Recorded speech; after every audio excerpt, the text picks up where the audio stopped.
cookie butter salted caramel? Stay tuned because in today's video, I'm going to show you how to make easy and delicious salted caramel 2 ways. Hi there foodie friends, my name is Carly and welcome to my channel, Adventures in Yum. Before we get into today's video, I have a passion for learning about creating and trying new foods, drinks, and especially desserts. If you want to join me on my yummy adventures, then please make sure to hit subscribe and turn on notifications so that you'll know when I upload new videos every week.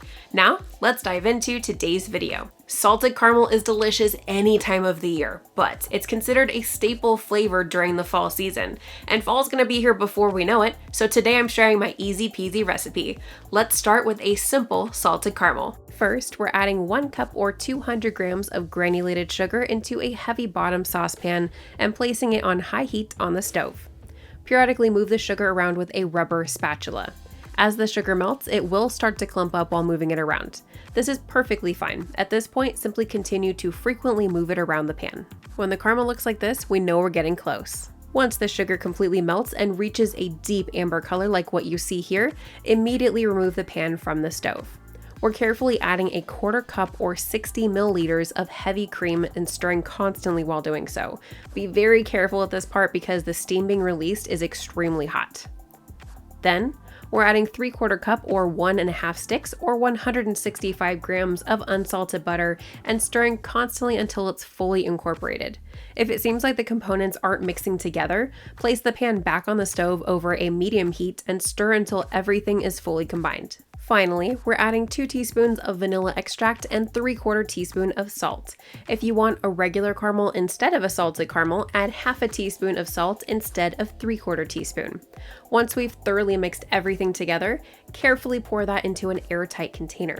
Let it cool until it's closer to room temperature, close the lid, and store it in the refrigerator until ready to use. And then let it come to room temperature to drizzle it over scrumptious desserts. This will be a slightly thick caramel, so if you want more of a sauce consistency, swap out some of the butter for heavy cream. Before we make the cookie butter salted caramel, if you're enjoying and getting value out of this video, then please make sure to hit that like button, click subscribe, and ring that bell to be notified about my latest video. To make the cookie butter caramel, we're going to caramelize the sugar just as we did before and then add a 1/4 cup or 60 milliliters of heavy cream. After mixing that in, we're adding a 1/4 cup or 1/2 stick or 55 grams of unsalted butter. This caramel is actually very thick, so if you want a thinner consistency, replace that butter with an additional 1/4 cup or 60 milliliters of heavy cream. We're then adding 1/2 cup or 120 grams of cookie butter and thoroughly mixing it into the caramel.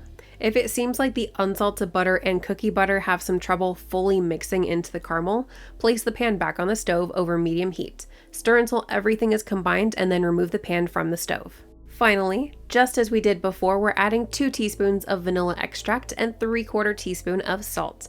Once we've thoroughly mixed everything together, carefully pour into an airtight container just as we did with the regular batch. This cookie butter salted caramel is so delicious. It is very thick, so if you want to make it a little bit thinner, you can also heat it in the microwave for just a little bit to help heat it up and get it to start moving.